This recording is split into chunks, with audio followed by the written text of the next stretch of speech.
We've grown up in a society where discussing our own sexuality with our family, friends, and peers has been taboo and riddled with misconceptions. Many of us feel shame, guilt, and embarrassment around sexuality and intimacy. We are often unaware of how to engage with our own sexuality in a way that is safe for ourselves and for others. Comprehensive sexuality education goes beyond the mechanics of human biology. It equips us with the tools to navigate our relationships with informed consent and respect for personal boundaries, and helps us develop a better understanding of our own minds and bodies.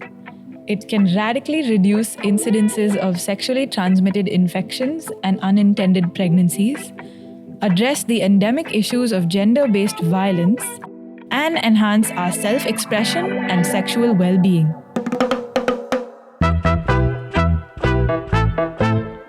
Welcome to Safe Spaces, a 4-part series by the Bangalore International Centre in which Dr. Sangeeta Saxena takes us on a deep dive into the realm of sex and sexuality.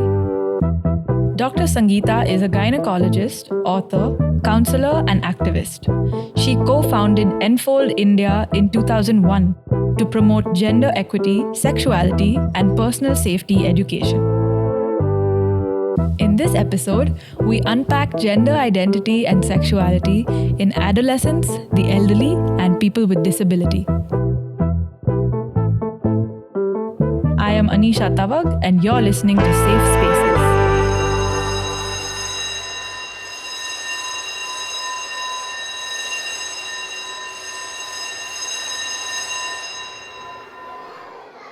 I'm Meghna. I'm 26 years old and I was working in a school for about a year as a school counselor.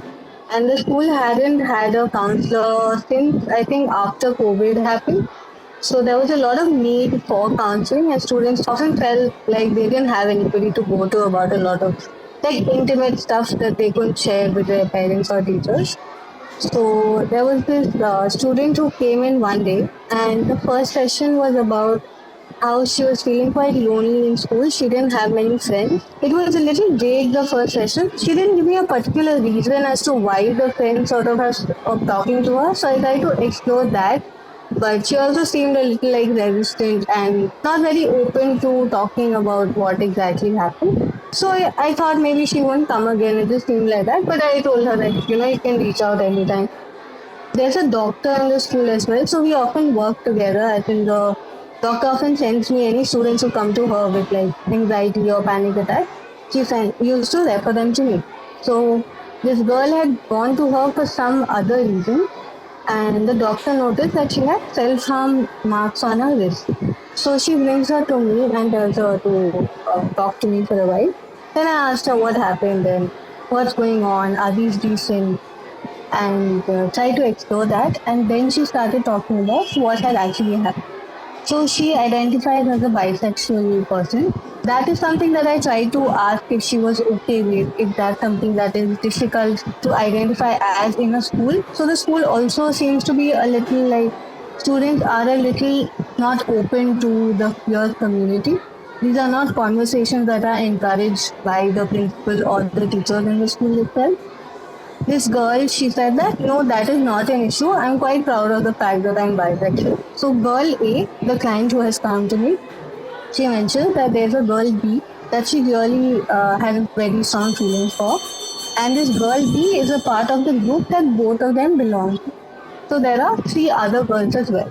So now this girl A has been trying to sort of ask her out for a while, and then she finally went and asked her if she would be her girlfriend. So girl B is also bisexual, but she's not interested in girl A.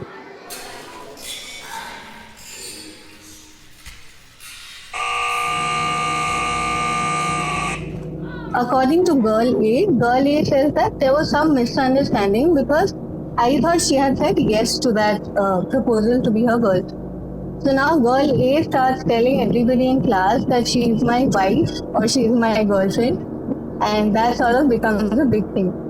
And girl B, I think, was quite a popular girl in class, and girl A is like she calls herself like a very nerdy person. who is very interested in anime and like studies and things like that. So a little different than your normal child. So both of these girls are in the ninth standard. Now this girl realizes that girl A has been saying that she is her wife or girlfriend to other people in the school. This has become quite a big thing. Like this entire group starts isolating her. Like they come and tell her that sorry, we do not want to be friends with you, and they just start ignoring her completely. Like they are quite civil in class, but they don't want to be friends with her. So this is what the girl A comes and tells me in the session that this has happened and they are just outright ignoring me. So I said, is there a conversation you can have with them? Maybe give them a little space and then you can talk about how you can maybe come to a compromise and how you can sort of deal. Girl A seems like not open to talking to them at this point, and then she tells me that she has these self-harm scars, and she tells me that she doesn't intend to stop. Like she's been thinking about doing this more often, and she's having like suicidal ideas. So ethically, I'm supposed to report this to the authorities. Also, her being a minor, I'm supposed to tell her parents as well.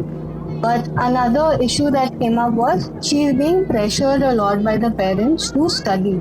So her parents do not let her go even to the neighborhood grocery shops or just go cycling in the society. So there's a lot of pressure from the parents for her to study. She's a very average student, but the parents want her to do a lot better. And she feels she's doing her best. So the parents are also an issue that are leading her to self-harm. So the vice principal is someone who was sort of my support system in school. She was the reason a counselor was brought in. So I go to the vice principal and I tell her that, ma'am, this has been happening. What can we do about it? I would urge you to not call the parents right away because maybe we can have a few sessions, and if she's not doing well after a point, I thought initially I would not tell the vice principal, let me go talk to the class teacher and see if we can sort of make sure she's doing okay for a while before we involve the parents. So the class teacher seems very worried. She's like, no, we have to talk to the vice principal, we have to bring it up. So the vice principal now says that, no, we don't know if this girl will do something on the school premises. So the school at this point I have realized, and rightly so, they are quite concerned about their image. So they are afraid that the girl will do something on school premises and they'll be blamed for that. So they want to involve the parents. And now they have called the parents and they've asked me to go and tell the girl that the parents are coming. So I've gone and told girl A, and she's quite freaked out. She's like, they will not understand, they'll become even worse. They'll be okay initially, they'll understand what you're saying, but it's going to go back to the same thing. So I said, okay, worst case scenario, it's going to be the same. So there's nothing worse that can happen than this. And I sort of trusted that the vice principal will handle it carefully.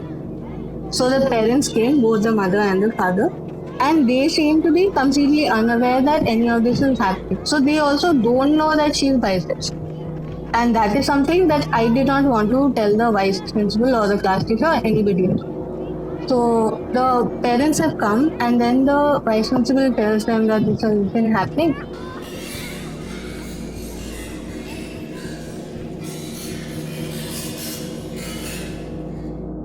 And the parents are also quite in denial about the fact that she's self-harming. So they constantly are telling that she must have done it by mistake, maybe with a ruler, or maybe she got like a paper cut or something.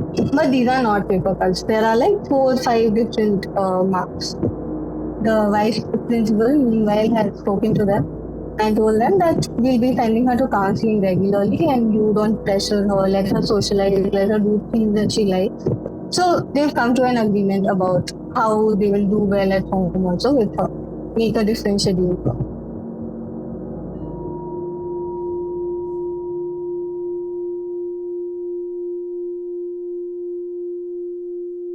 So now this girl starts coming to me counseling every day, like during the break hours.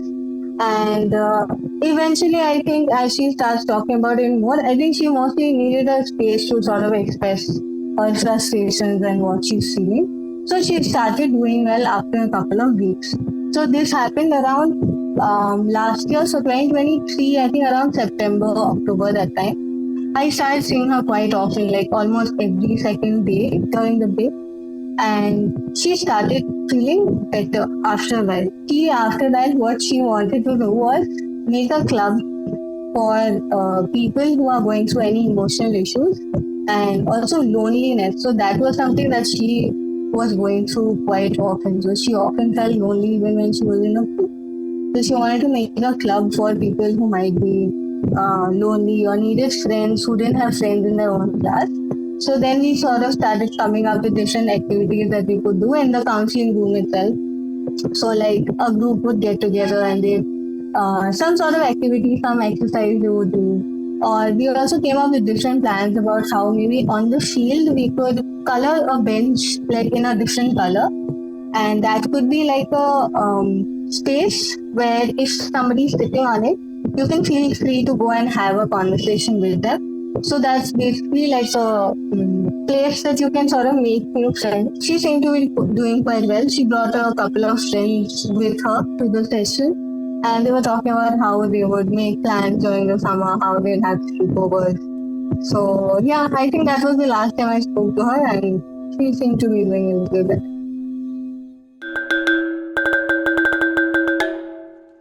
An important part of the conversation on sexuality and gender is the LGBTQIA plus community.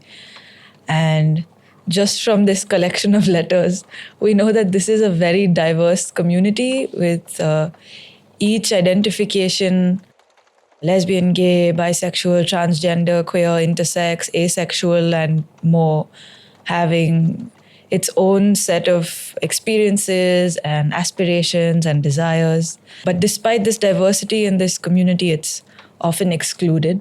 But you've done some work with members of the LGBTQIA plus community. So maybe you could just share a little bit about these encounters you've had.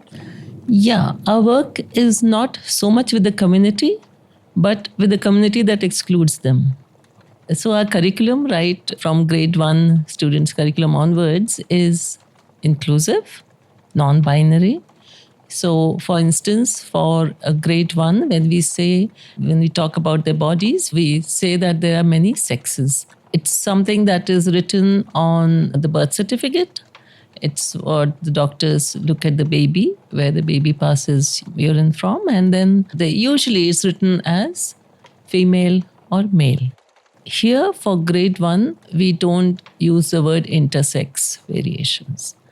That is very consciously done, and we bring it up only in grade 8, because any word that the children hear, quite a few are likely to Google it.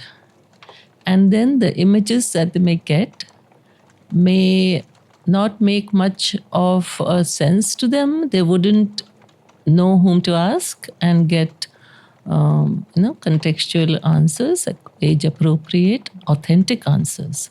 But gender, again, when we talk about gender, we say there are many genders, like girl and boy. That is what we say for grade 1.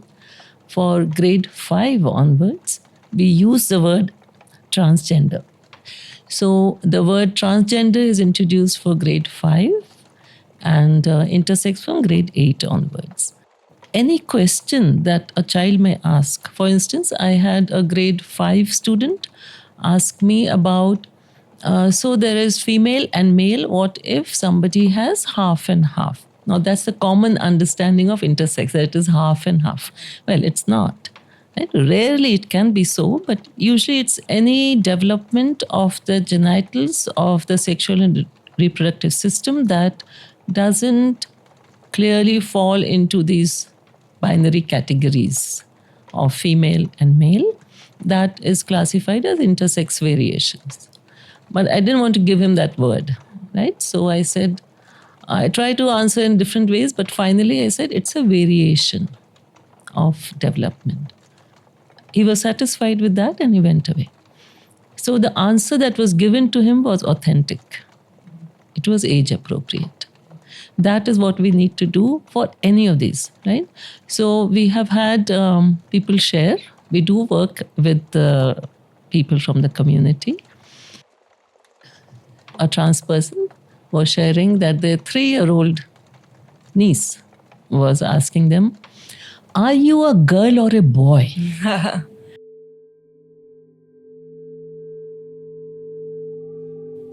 are you a girl or a boy?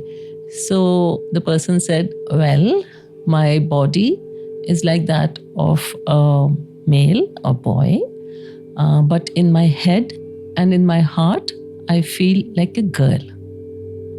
So she said, oh, but then you are a girl, because two, the head and the heart is more than one, the body. And not only that, after that, she was insisting that everybody in the house call the person by the pronoun that they have, by the name that they have chosen. And otherwise, the threat was, I won't play with you. Right? So we make it complicated, but it isn't really so. If you just say what is so and remove all the judgments around it, you're on sure footing. When it comes to intersex variations, are we right in understanding it as the physical presentation of sex not corresponding with the sort of chromosomal makeup of the individual? Is that what happens? No, not really. When we look at the child, and most children, we are able to say clearly, female or male. Now, in many, the development of this entire system, internal as well as external, happens under several factors, chromosomes being one of them. Right? So a person can have XY chromosomes, but have external genitalia looking like a female, complete like a female, would be classified, given assigned the sex female at birth.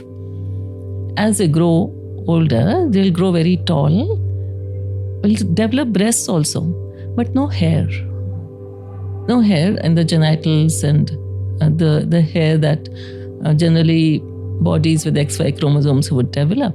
That is because their skin is insensitive to testosterone, because a receptor is not there. So in the body, if you measure the testosterone levels, they're high. The bones are responsive, so they grow tall, narrow pelvis. It's just the skin, right? So quite a few intersex variations present at puberty, when the expected changes don't happen. Or sometimes a person may be found to have intersex variations accidentally, like an ultrasound done for something else. And then they find that there are these organs, which we don't really associate with the sex that has been assigned to them. So it's not just chromosomes. There's so many factors. And this kind of highlights how, unless we do a test, a medical test, we may never know what someone's internal makeup is. Is that something that we can say? Yeah. Usually puberty is a good threshold when the expected changes would happen, and then they don't. So that's usually there. But then there are a few variations which may never present. Never. And these might contribute to our perceptions of our sex or gender, our desire. You can't infer a person's gender identity or their sexual orientation from the physical characteristics of these parts. Right? We do have trans people where the physical characteristics are, as per the book, right? Of either the male or the female. But the gender identity is different, isn't it? Now, it's known that the development of gender identity in them takes more time. Sexual orientation takes more time, right? Because, they really don't have a clear-cut slot available in their surroundings that they can place themselves in, right? Say, oh, I'm homosexual, oh, I'm heterosexual, And then any which way, what do you call? These words hetero and homo are probably not really very well suited.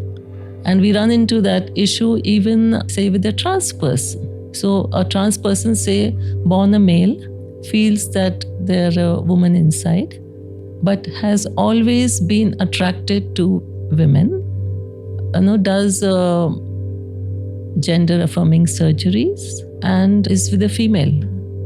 you may say, homosexual. But if the person had remained, they had retained that body, you would say heterosexual. What's going on?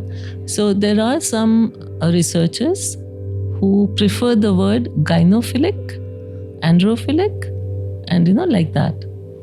Rather Talk about sexual preference. orientation. Yes, right. yes.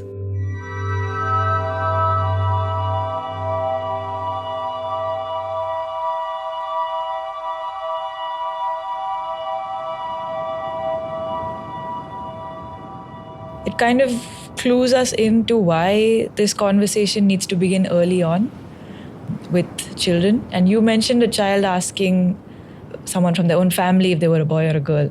Interestingly, I had a child ask me that question. Some years ago, I used to wear my hair very differently. It was very short. Maybe my dressing and my body language was a little bit different. And this 5-year-old child asked me, "Are you a girl or a boy?" And I didn't want to give her an answer, although I very much identify as female, and I've been raised female. But I didn't want to give her an answer. I wanted to see where this question came from, and she was a little bit troubled that she didn't have an answer. But her friends kind of helped her out, and they said she's Miss, so she's a girl. And the girl still didn't know why does she look like that. It's interesting if you think about it, because maybe the templates that we set for homosexual, heterosexual, male, female, they're so binary and so exclusive that they don't really encompass a child's wandering mind. Before I proceed, I do want to say that in Enfold, we use the words male, female, intersex variations to refer to the sex of a person.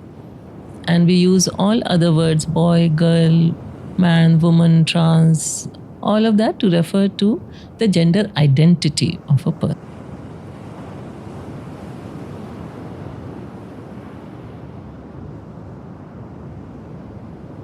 Try to box them in. And also, it's interesting if you notice that child was 5 years old. The one I said was 3 years old, because gender identity, we know, begins to form around this time. The children begin to feel what they feel inside with the presentation of various genders that they've been exposed to, and they begin to identify. And if things are going as per their theory, then they're fine. And then they meet a person who doesn't seem to be following this. So that's when they ask, right, what's happening here?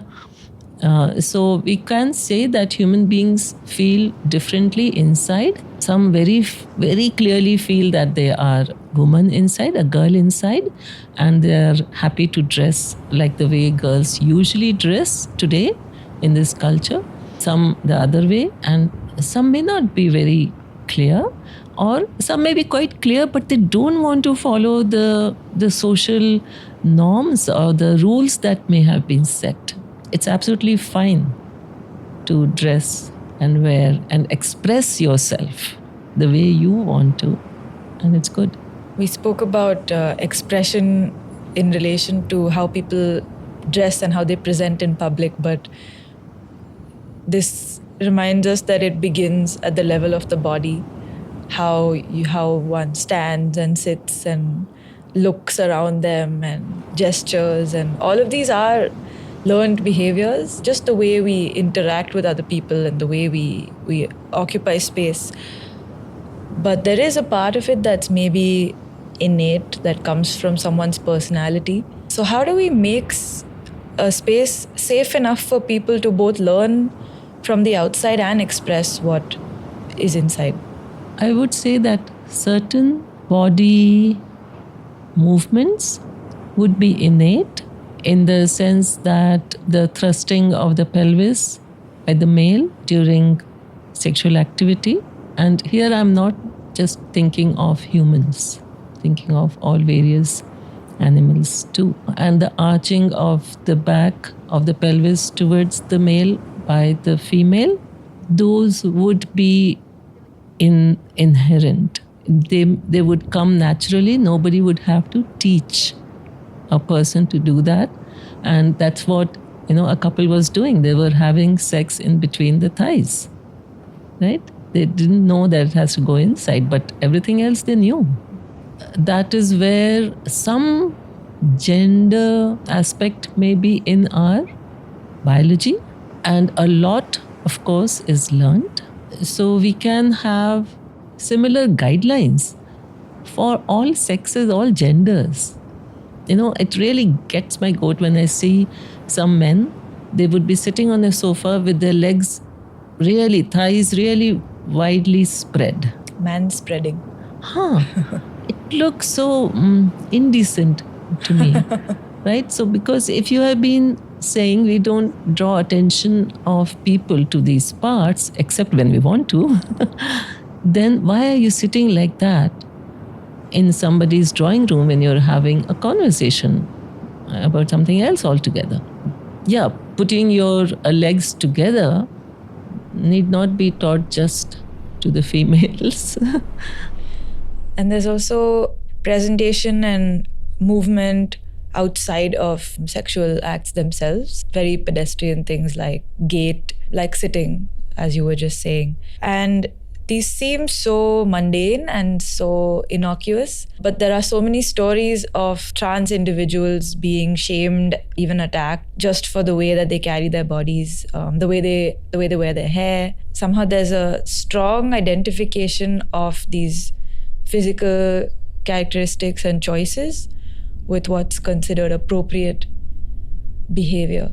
And many times it's not even your choice. For instance, your gait, no, because it depends on the width of the pelvis, right? So males with a narrow pelvis make better runners, and females, because the pelvis is wider, our hip joints are further apart. So when we run, we kind of, it's like waddling in a way, because it's spread out and then it comes inwards. So some of it would be like that. The wider shoulders would give a better swing to the arms, whereas sometimes the breast may come in the way of swinging my arms. So these are very body related stuff, and I really feel we should stop judging people by these things. It's not a choice that they are making about these things. About their choice, about their behaviors, let us hold them responsible and accountable. That is where you can bring in all these things, but not something which is so inherent part of them. I want to also bring up the matter of urban and elite spaces now somehow being perceived as the reason why India is having conversations about the queer community. This is a perception that maybe a lot of people hold, that queerness is a Western concept that's been imported into our country. Despite in the same-sex marriage ruling last year, although the courts did not actually finally allow same-sex marriage, there were many things in the judgment that were of interest. One of them was Chief Justice Chandrachud saying it's not queerness which is of foreign origin, but the many shades of prejudice in India which are remnants of a colonial past. So we're seeing that a lot of the binary thinking has really come from colonial law. And maybe if we look back deeper into more indigenous, more local narratives about gender and sex, we might find something different. And also if we decentralize the conversation from cities, we might find much more varied expressions of sexual identity and gender. You're absolutely right there. Trans people, different sexual orientations are not something that came about yesterday or a century ago. They have always been a part of the human experience, just as they are a part of non-human animal experience as well. Why? Even if you think of flowers, there are male flowers, there are female flowers, and then you have flowers that are both. There are various ways that sex has become a part of life. It's not only for reproduction, it is also for reproduction. Even small bacteria would two bacteria would come close together. One bacteria would send a pilus to the other and transfer a bit of its genetic material to the other. To me, it looks very much like sex. Of course, there is no reproduction after that, but it has helped in survival. So is it that sex also helps in survival? And we know it creates bonding, and we know it reduces stress. So there is much more to this story, and it has always existed, be it a rural area or an urban area, be it England, be it India. And in India, we have had a very long history of the Hijra community, and every local tradition has words, has groups that describe the community. Unfortunately, for a very long time, I don't know when it began, but even in India, we have been driving our different children out of our homes. If we have a Hijra community, why do we have it? All these children, all these people were born in some home. There is a mother, a father, a family which didn't want them, drove them away. So they came together and established themselves as a community. They have a very long tradition. They have rules about it. But I really wonder when it all began, when we became so intolerant and started throwing our own children out.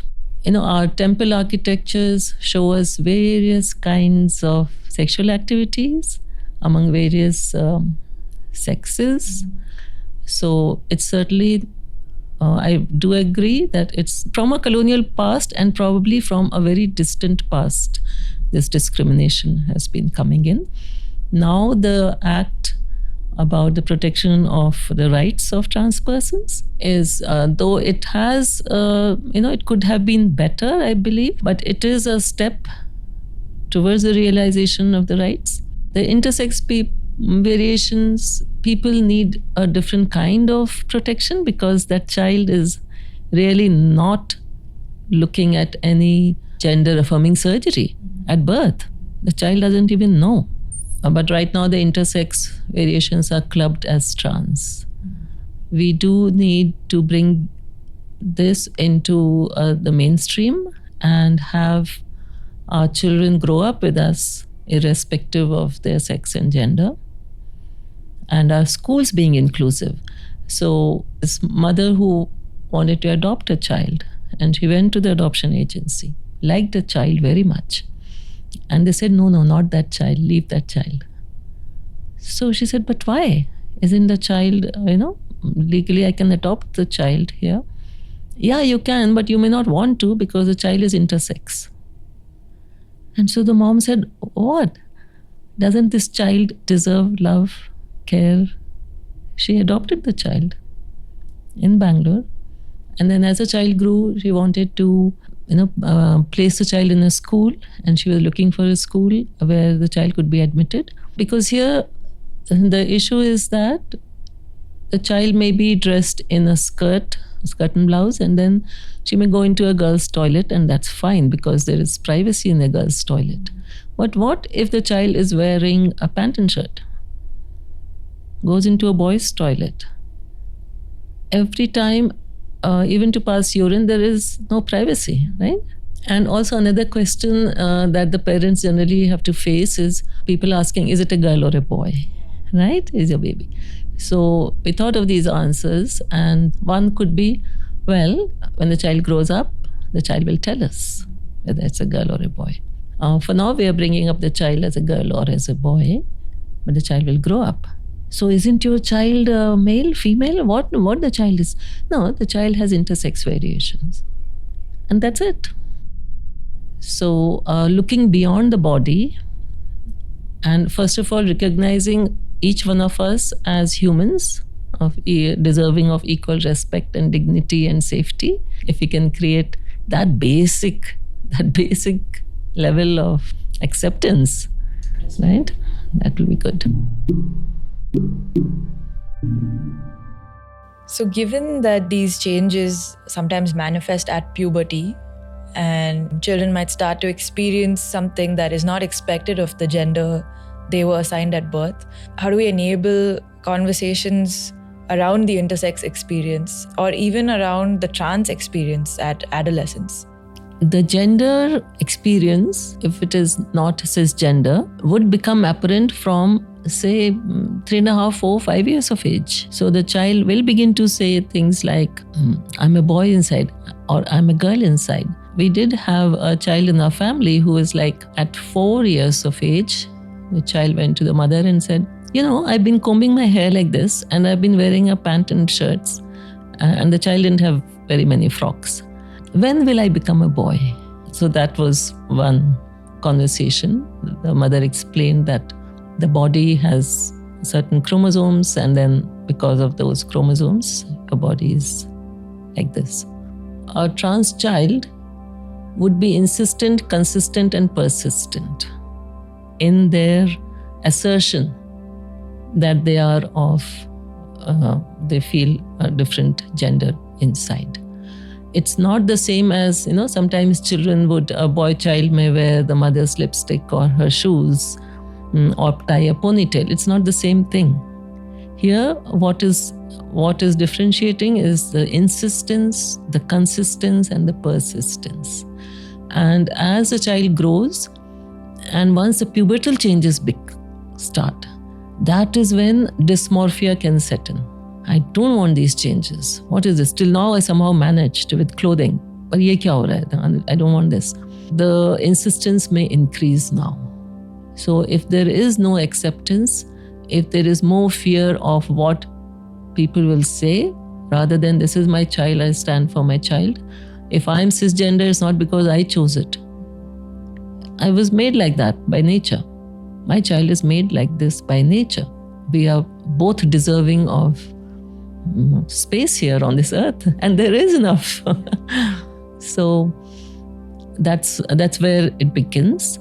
Now with puberty, there is a lot of things that are happening, but we are not yet medically absolutely sure what to do. Nobody would like to operate on a 12-year-old child because you really don't know how the child is going to develop further.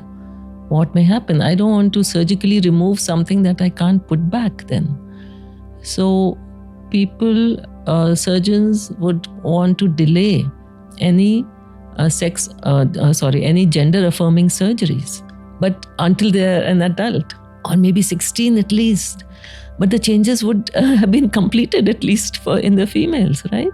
In many countries, they may try puberty blockers. Okay, so they block, and these are all hormones, like they will block the release of those hormones and allow the mental development of the person, and then restart once the person has kind of decided. But it's not clear-cut either, because usually the brain develops under the influence of these hormones, and now you've removed them. So are you sure that what the person is saying now at 18 is what they really would have said if you had let things be?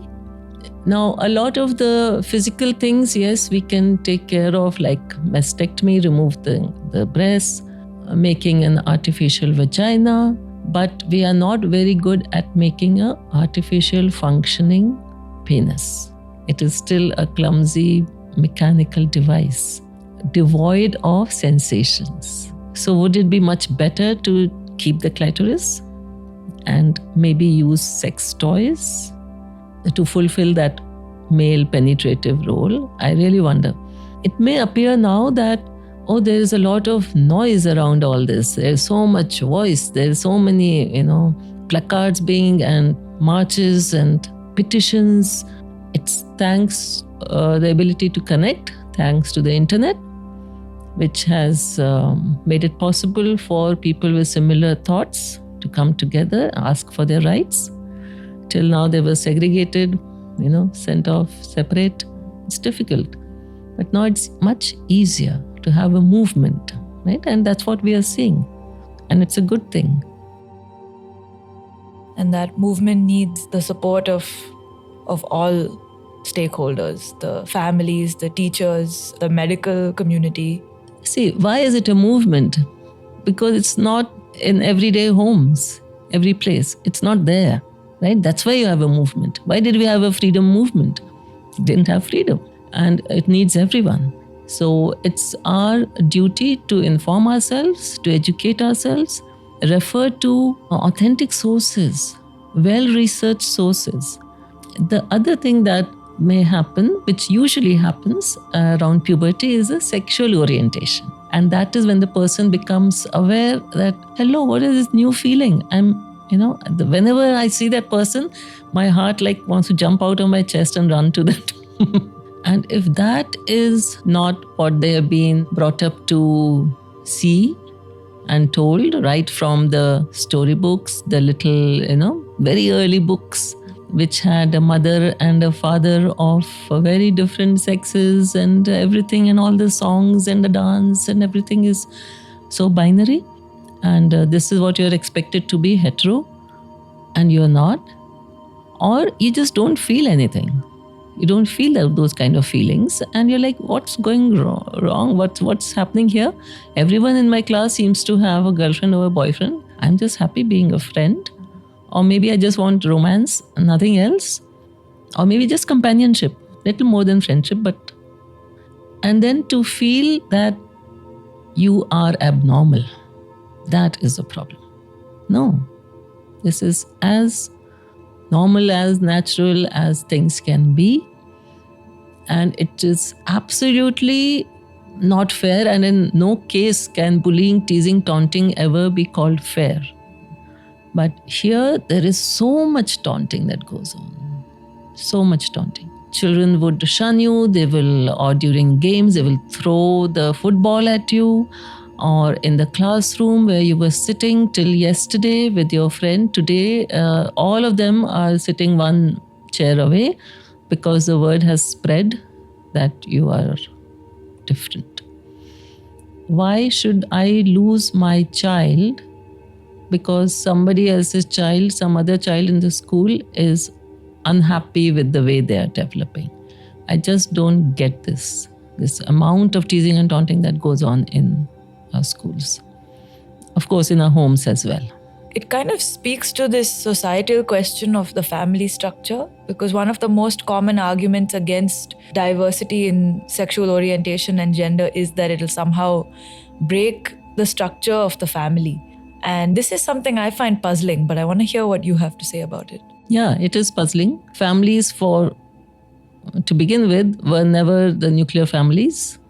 We always had lived in extended families. We lived in extended families that had different sexes, different genders, all living together. So there was no single person who was in charge of parenting the child. Everybody parented the child. And you're referring to the pre-agricultural sort of Even setup. agricultural. When I was growing up, at least our grandparents and one aunt was living with us. This idea of nuclear families is not according to our natural nature. And we are paying a huge price for it. Parents are burnt out. Yeah. They have to provide, they have to go out, get the food, come back, cook this, supply it to their children. It's very difficult. Everything you have to then, if somebody is coming in to take care of the child, you have to pay. Thinking about diversity in gender and going back to that example that you shared about the mother adopting an intersex child, it actually makes us ask what values a family is based on. Is it based on inheritance and blood ties, or can it be based on something like compassion and respect? Very often for the queer community, it's a chosen family that becomes family because maybe they were rejected by their biological family. So it is a bit ironic to hear the argument that accepting diversity in gender and sexuality will break down the family structure, while actually it's sort of building up a new way of relating and a new way of forming families. And this whole idea comes from that division of qualities, which is unnatural. Nature gives you all the qualities, all the human qualities, knowing full well that you will need all of them.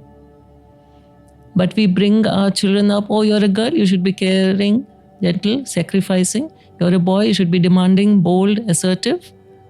And don't mix these two, right? So now we are like, okay, the child needs both the parents to get a complete parenting. Hello. An example of this was in England. So they have this very strong social support system. And so there were these parents, heterosexual parents, who were addicted to alcohol, couldn't get enough food and all of that. And then their children were then, with their consent, taken for adoption. Okay. From the other side, this homosexual couple had applied for adoption. This child was given to them.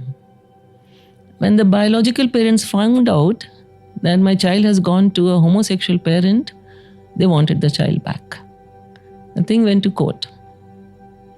And the judge said, you were not capable of giving food, love, care, attention to your children. The child was put up for adoption. Here are two people dedicating themselves to care for this child. The child will stay with them.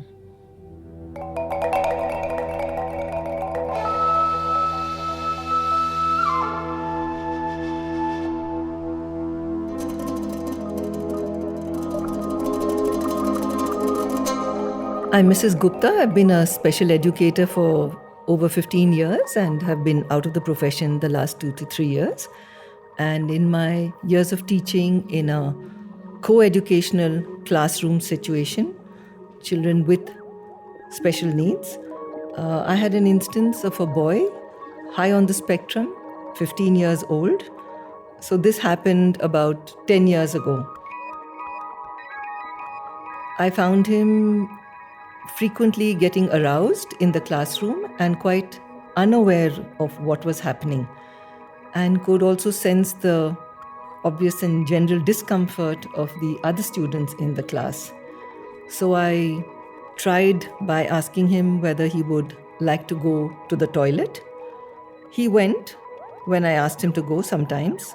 Sometimes he didn't understand why I had asked him to go and he would say no. And then I realized that he needed more help than I could offer him. Another thing I did do was every time I saw him having an arousal is I would ask him to take his shirt out of his trousers, untuck it. So that gave him a little more privacy, which he didn't understand but he needed. So I decided to call for a parent-teacher meeting because I felt the language he needed, I didn't have. I didn't know the terms his family used for genitalia and the vernacular language that they might have used at home for certain genitalia. So when the parents came, they were receptive to the situation. I suggested a couple of YouTube videos which the father could use for him to explain things for him, just to give him the respect and the privacy and to know that it's normal what was happening to him and not to make him feel uncomfortable in a classroom situation and with himself. In another instance, again a co-educational classroom situation, a boy about 16, very high on the spectrum. He came from a home where his parents had sensitized him and helped him understand what he was going through in as much as they could. And in the classroom, every time he had an arousal, there were instances when he was capable of saying no, no, and getting up and going out of the classroom. And there were instances where he was not aware of what was happening when his hands went under the table in the classroom. And I would just ask him, do you want to go to the toilet? And make him pull out his shirt once again and just gave him the time he needed in the toilet and then return to class.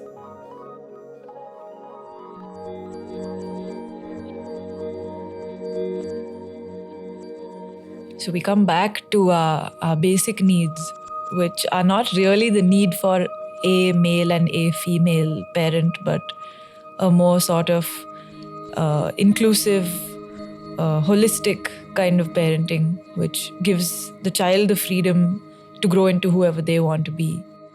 We often think of sexual beings a certain way based on what we see in the media, also in our literature, including picture books, storybooks, fairy tales written for children. And aside from usually containing heterosexual couples or the promise of a heterosexual marriage and happily ever after.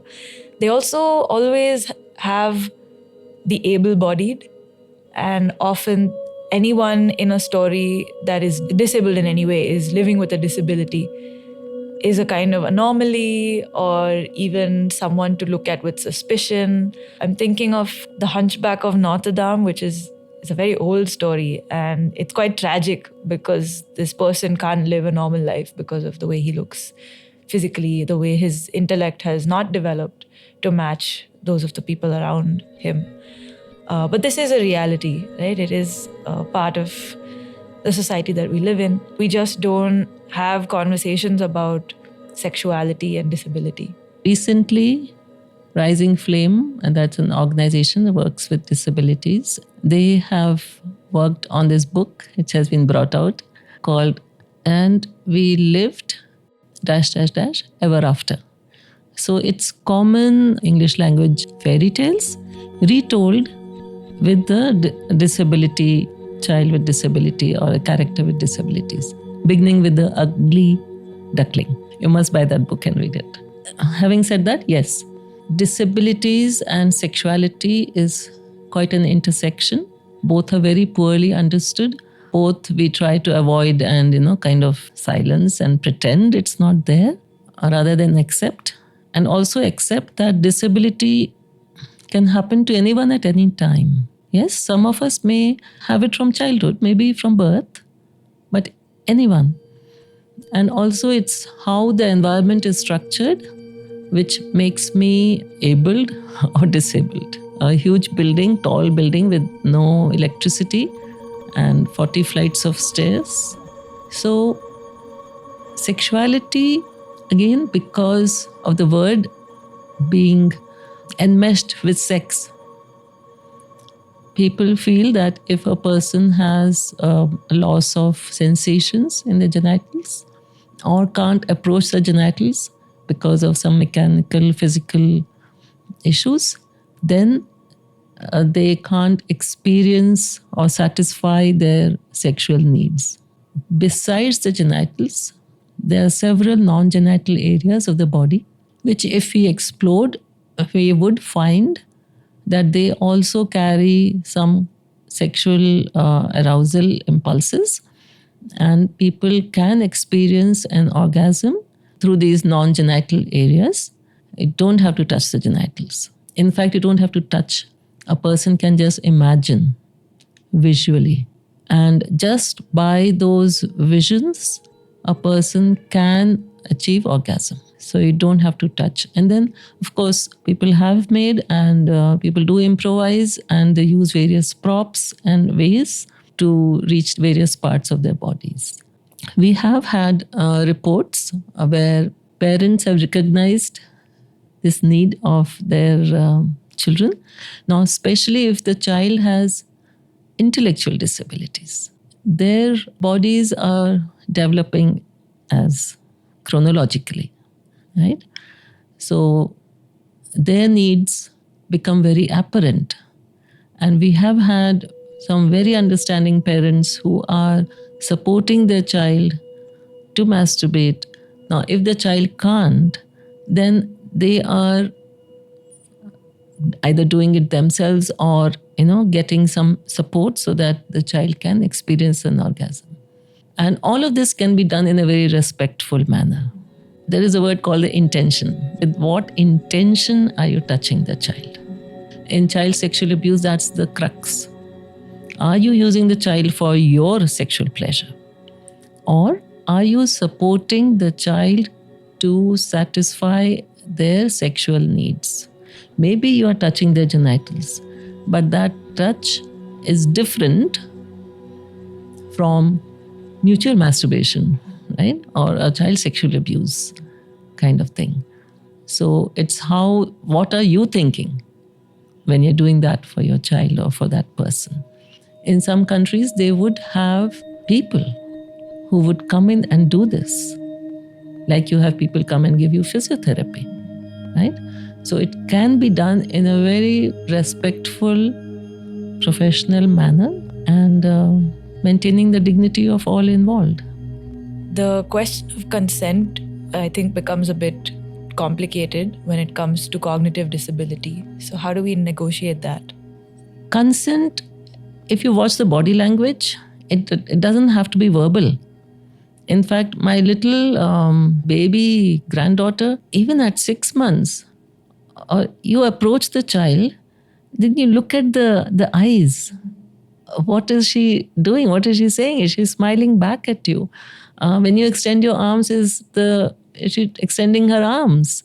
When you come closer to her face, is she coming closer to you, or she is drawing herself away? So there are so many ways that a child with intellectual disabilities shows their Can also consent communicate. Yeah, they communicate, just like any non-human animal does. That's very interesting because it moves the onus for consent away from, or rather, it doesn't make it just the responsibility of the person giving it, but it also places the responsibility on the person asking for it or receiving it, because it says, did I read their verbal and non-verbal cues, and did I truly give them a chance to communicate if they are happy or not with this engagement? And that's also it gives a very interesting perspective to consent in sort of able-bodied heteronormative or even non-heteronormative situations, because we have words, but we also have non-verbal cues.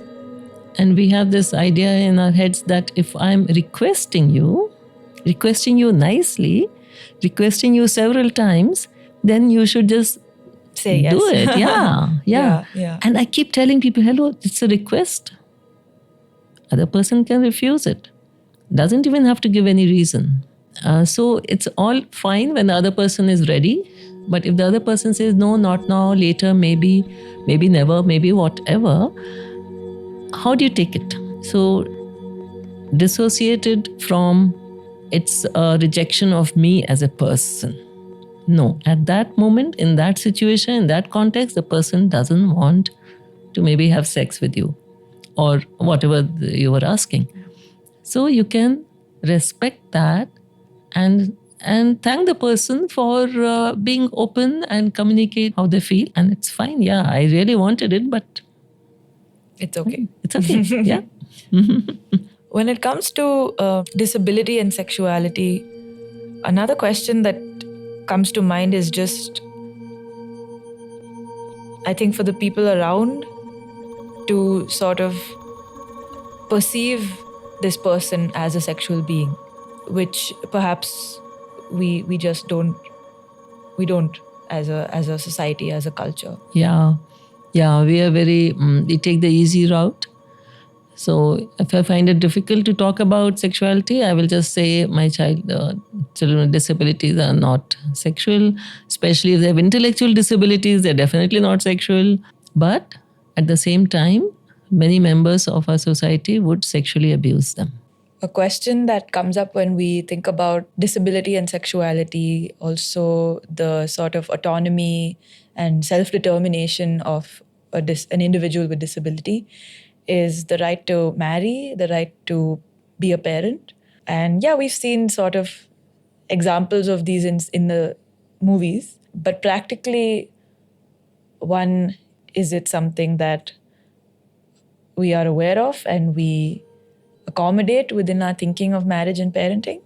And two, how do we create the support for parenting when the parent lives with disability? First of all, I would not call marriage and parenting a right. These are choices you make. Does a person with disability have the choice? Do they have the right to make a choice? Of course, they have. But again, disability is not one kind of disabilities. Yeah? There are so many under this umbrella. So, of course, it would need to be contextualized.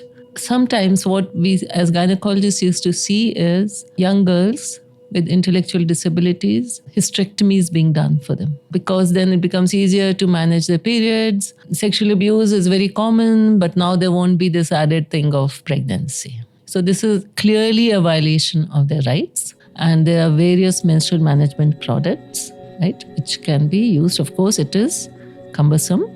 And just as I was saying earlier, children are not meant to be brought up in nuclear or even semi-nuclear families nowadays. Similarly, having a child with disabilities, it would become that much more easier to support this person if we lived in an extended family. And also, in countries where nuclear families have become the norm, if there is a strong social support structure, government subsidies, government support, government-sponsored centers, life becomes much easier. India is caught in the middle, right? So we have nuclear families, but we don't have that much of a support. So by the law, yes, they have a right to get pregnant, to not abort the child, to have the child. Marriage, of course, depends. There's the other person, but there's no right as such over here that I have a right to get married. No, that no one has. You have to find a partner who's willing to be your partner and all of that. So also, it's interesting. Every time you think of it, so you have usual parents, one of them becomes disabled, both become disabled. What do you do with children? So it's like that.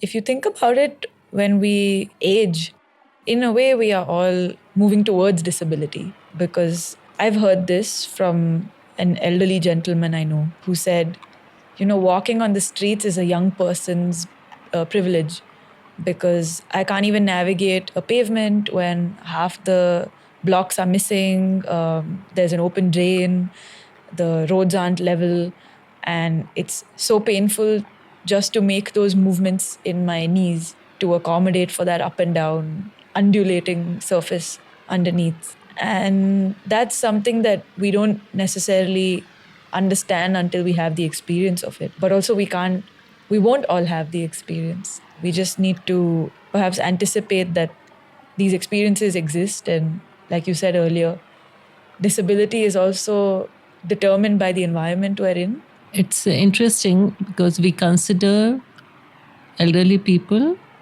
to be disabled sexually as well, right? And we consider it perversion.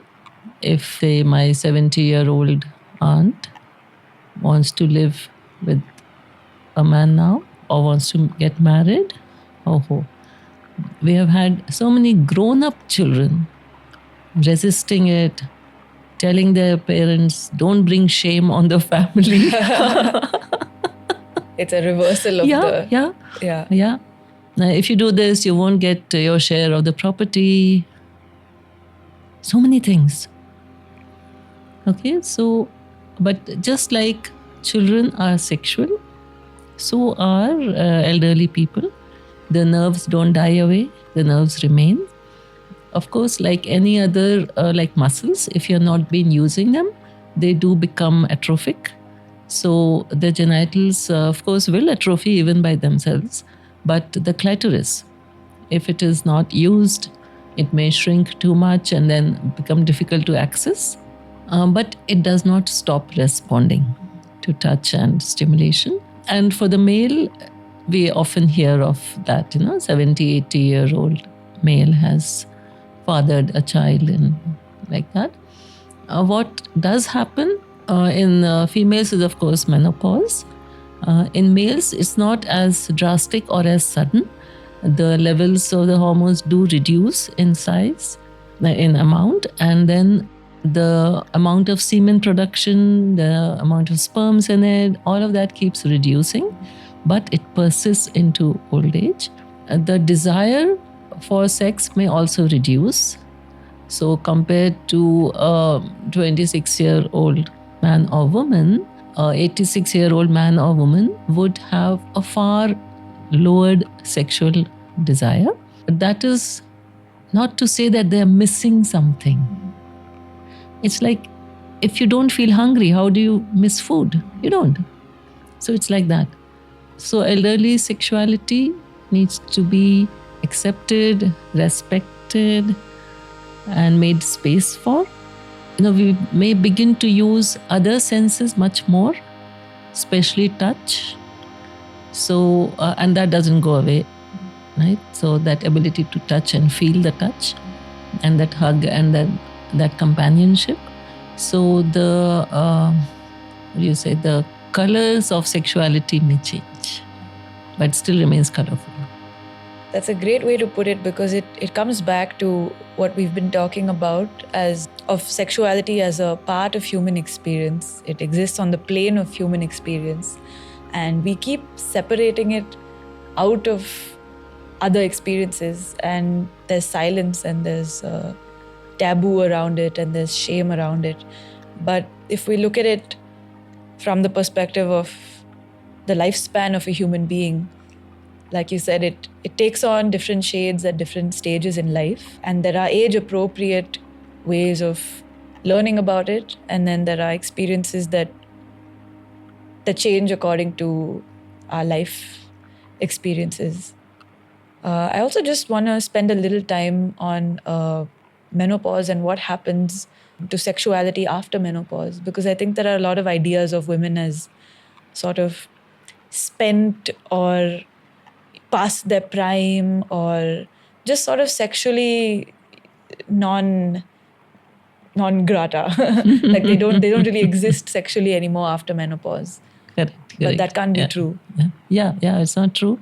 It's again the confusion and the conflating sexuality with reproduction. So our organs, our systems still in medical textbooks are labeled as reproductive organs, but they are reproductive organs only for a short span in the life of people. So they are better called as sexual and reproductive organs. And this was brought out to me by Tharshe, an organization in Delhi. They were reviewing our Suvidha manual, and they pointed this out, and I thought it was beautiful. So we are sexual, we will remain sexual. Of course, with menopause, the reproductive capacities reduce, and the production of estrogen falls drastically. Also, testosterone levels fall. But other hormones like DHEA and other adrenal hormones are there, and the nerves are there, and the thoughts are there, and the fantasies are there. Maybe with time they have become even more refined and varied. With experience. Yes. It would be a different experience, for sure. So maybe we can think of reproductive and sexual as having a distinction, with sexual experience as something that continues throughout life, and the capacity to reproduce as something that has physical limitations, particularly in the female body. Yes. And yes, with menopause, the act of sex over time becomes more and more difficult, painful, because of the atrophy and the reduction in the size of the vagina. But vagina is one of the sexual organs. It is the main sexual organ is the clitoris in the female body.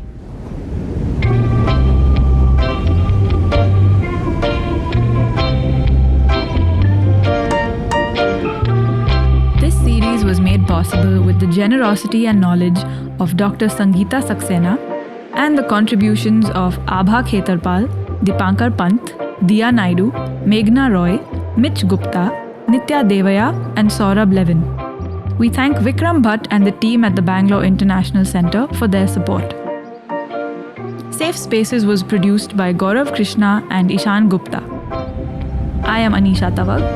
Thank you for listening.